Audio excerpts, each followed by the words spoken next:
Hello everyone, welcome to Northeast PSC 10-minute special series. In this video, I will be discussing a very important convention, UN Convention to Combat Desertification of 1994. तो इस video में हम समझने की कोशिश करेंगे ये डेजर्ट क्या होता है, डेजर्टिफिकेशन क्या होता है और ये कन्वेंशन की क्या ज़रूरत है और किस तरीके से कन्वेंशन फंक्शन करता है। तो चलिए स्टार्ट करते हैं। मेरा नाम है पवन कंबोज, मैं हिस्ट्री, करंट अफेयर, एनवायरनमेंट की क्लासेस लेता हूँ। मैंने यूजीसी नेट किया है हिस्ट्री में और मुझे 5 साल से ज़्यादा का एक्सपीरियंस है। आगे मूव ऑन करने से पहले पहले डिस्कस करते हैं डेजर्ट क्या होता है।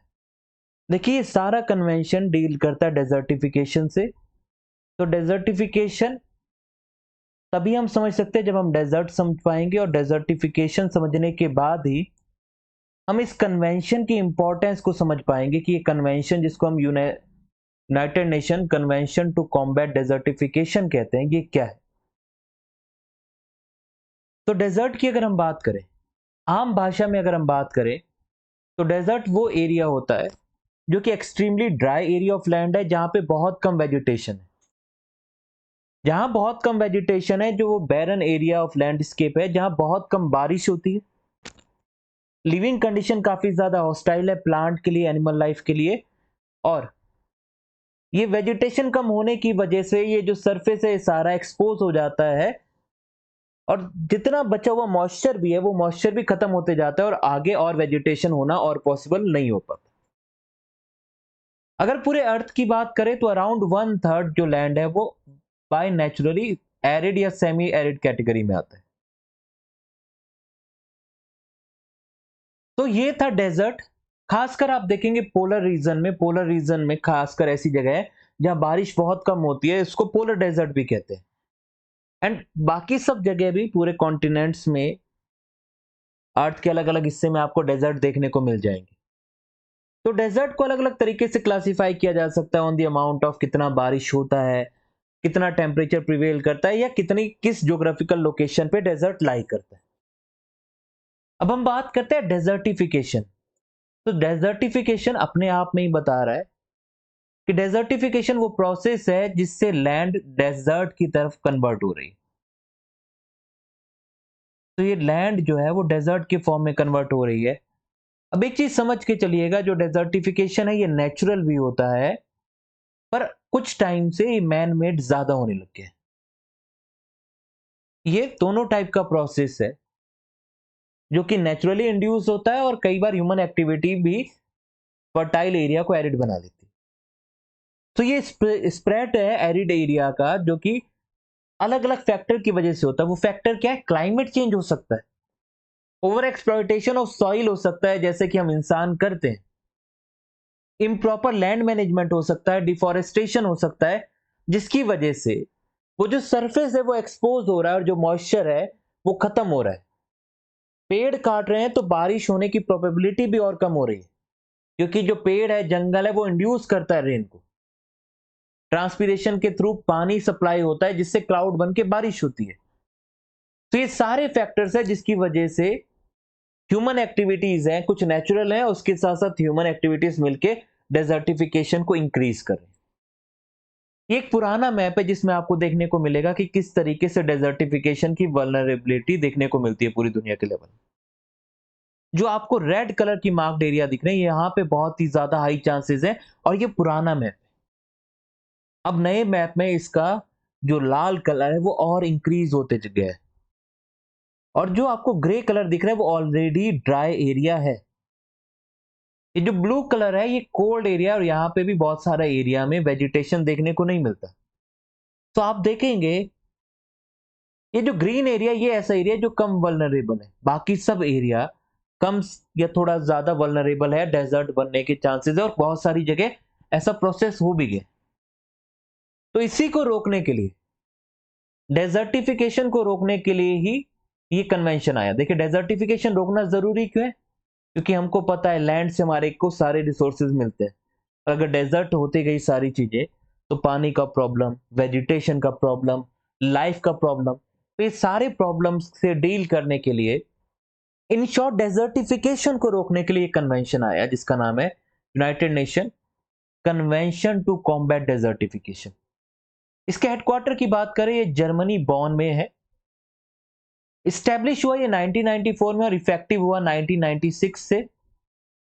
टोटल मेंबरशिप की बात करें तो 197 के अराउंड पार्टीज हैं जो इसके मेंबर पार्टीज हैं।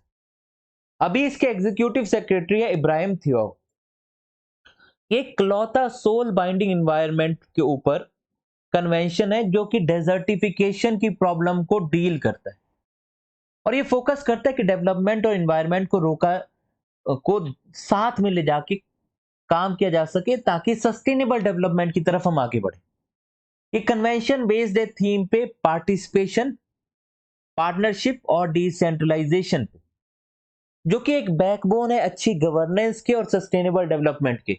यानी पार्टिसिपेशन करना है, पार्टनरशिप करना है एंड साथ में डिसेंट्रलाइजेशन करना है, पीपीडी करना है। आखिरी जो इसकी मेन डिसीजन मेकिंग बॉडी होती है उसको कॉन्फ्रेंस ऑफ पार्टीज कहते हैं और वो कॉन्फ्रेंस ऑफ पार्टीज की आखिरी मीटिंग हुई है अबिदजान में जो कि कोट दे इवोर में है और वो हुआ लास्ट 2022 में। तो ये काम कैसे करती है? सबसे इंपॉर्टेंट गवर्निंग बॉडीज में आती है कॉन्फ्रेंस ऑफ पार्टीज जो कि स्टैब्लिश की गई है इस कन्वेंशन के द्वारा। This is the supreme decision making body. इसका काम है ये इंप्लीमेंटेशन को देखती है कि प्रॉपर इंप्लीमेंट हो रहा है या नहीं हो रहा है। इसमें गवर्नमेंट है, इसके मेंबर्स में ऑर्गेनाइजेशंस है जैसे यूरोपियन यूनियन। देन इसमें काम करती है एक और कमेटी जिसका नाम है committee on science and technology. ये सीओपी के अंडर काम करने वाली एक सब्सिडरी बॉडी है जो कि सीओपी को सारी इंफॉर्मेशन प्रोवाइड कराती है। ये सीएसटी का काम है, ये टेक्निकल एस्पेक्ट देखती है और सारी जो भी रिसर्च चाहिए, सारी जो भी इंफॉर्मेशन चाहिए वो कॉन्फ्रेंस ऑफ पार्टीज को ये देते। ये टेक्निकल आर्म है एक तरीके से। फिर एक कमेटी है जो रिव्यू करती है कि दुनिया भर में जो कन्वेंशन के या बाकी सारी बॉडीज हैं वो प्रॉपर काम कर रही है नहीं कर रही, कि ये जो कन्वेंशन के जितने भी टास्क हैं वो अलग अलग देश प्रॉपर फुलफिल कर रहा है या नहीं कर रहा है। उसके अलावा एक इंटर गवर्नमेंटल वर्किंग ग्रुप भी है जिसको स्टैब्लिश करता है सीओपी, जो कि कोई स्पेसिफिक इशू किसी देश में हो रहा है। मान लीजिए एक XYZ कंट्री है जहां पे डेजर्टिफिकेशन की प्रॉब्लम बहुत ज्यादा हो गई है, तो एक इंटर गवर्नमेंटल वर्किंग ग्रुप जाएगा और वहां पे देखेगा कि ये क्या फैक्टर है जिसकी वजह से डेजर्टिफिकेशन हो रहा है और उसको रोकने की कोशिश करेगा। तो ये सारे अलग अलग मेन बॉडीज हैं जो काम करती हैं। एक ये लीगली बाइंडिंग कन्वेंशन है। इसका फोकस है कि डेवलपमेंट और एनवायरनमेंट को जोड़े और फोकस इस बात पे करे कि जो भी डेवलपमेंट हो वो सस्टेनेबल हो। ये सबसे बड़ा टास्क है आज की डेट में कि जो डेवलपमेंट हो वो सस्टेनेबल हो। ये जो कन्वेंशन है एड्रेस करता है एरिड, सेमी एरिड और ड्राई सब ह्यूमिड एरियाज को, जिनको ड्राईलैंड्स कहते हैं, जिसको सबसे ज्यादा वल्नरेबल इकोसिस्टम भी कहते हैं। तो ये नेशनल गवर्नमेंट्स को अलग अलग टास्क देता है ताकि डेजर्टिफिकेशन को रोका जा सके। 2018 से लेकर 2030 का जो स्ट्रेटेजिक फ्रेमवर्क डॉक्यूमेंट है वो एक तरीके से कॉम्प्रिहेंसिव इंटरनेशनल कमिटमेंट है ताकि लैंड डिग्रेडेशन न्यूट्रलिटी को अचीव किया जा सके, कि जितनी भी लैंड डिग्रेड होती है उसको न्यूट्रल करो पहले, फिर उसके बाद रिवर्स काम करेंगे और डेजर्टिफिकेशन को और खत्म करेंगे। तो फोकस किस पे? रिस्टोरेशन करना है प्रोडक्टिविटी ऑफ डिग्रेडेड लैंड का, लाइवलीहुड के लोगों को इंप्रूव करना है, इंप्रूव करके जो भी लोग डिपेंडेंट है उनका लाइवलीहुड बेटर हो सके। ड्राउट के जितने भी इंपैक्ट है उसको मिटिगेट करना है, उसको कम करना है ताकि जो लोग ड्राउट फेस करते हैं उनकी जितनी भी प्रॉब्लम है उनको मिनिमाइज किया जा सके। और ये कन्वेंशन फोकस करता है बॉटम अप अप्रोच, यानी सबको नीचे से लेके ऊपर तक सब लोग पार्टिसिपेट करें। इसके अलावा और बड़े लेवल पे एफर्ट किए जाते हैं जैसे कि बॉन चैलेंज है जिसका मेन काम है कि 150 मिलियन हेक्टेयर दुनिया भर के लेवल पे डिफॉरेस्टेड और डिग्रेडेड लैंड को रिस्टोर करना है बाय 2020। और ये टारगेट 350 हेक्टेयर रखा गया है फॉर 350 मिलियन हेक्टेयर फॉर 2030। उसके अलावा ग्रेट ग्रीन वॉल एक इनिशिएटिव है ग्लोबल इन्वायरमेंट फैसिलिटी का, जो कि अफ्रीका के साहेल रीजन में फोकस कर रही है to fight against land degradation, और इन्होंने काफी अच्छा काम किया। ये ग्रेट ग्रीन वॉल इनिशिएटिव ने कुछ इंपैक्ट दिखाया है। इंडिया की बात करते हैं तो इंडिया इसका मेंबर है। इंडिया ने 1996 में इसको रेटिफाई कर दिया था, और इंडिया में मिनिस्ट्री जो इसको पूरा काम का देखती है वो है ministry of environment, forest and climate change. India एक बहुत बड़ी डेजर्टिफिकेशन की प्रॉब्लम फेस करता है। 2016 की इसरो की रिपोर्ट के मुताबिक इंडिया की लगभग 29% यानी ऑलमोस्ट 1/3 लैंड डिग्रेडेड है। जो 14th कॉन्फ्रेंस ऑफ पार्टी हुई थी यूएनसीसीडी की, वो इंडिया में ही हेल्ड हुई थी, जो कि ग्रेटर नोएडा में हुई थी, जिसका थीम था restore land sustain future. India president रहा है इसका 2019 से लेकर 2021 तक। अब तो कॉप दे इतोर में हो रही है, जैसे मैंने बताया। इंडिया बॉन्ड चैलेंज का भी हिस्सा है, जो कि मैं अभी ऑलरेडी बता चुका हूं, जिसका काम है 350 million hectare degraded and deforested land को रिस्टोर करना बाय 2030।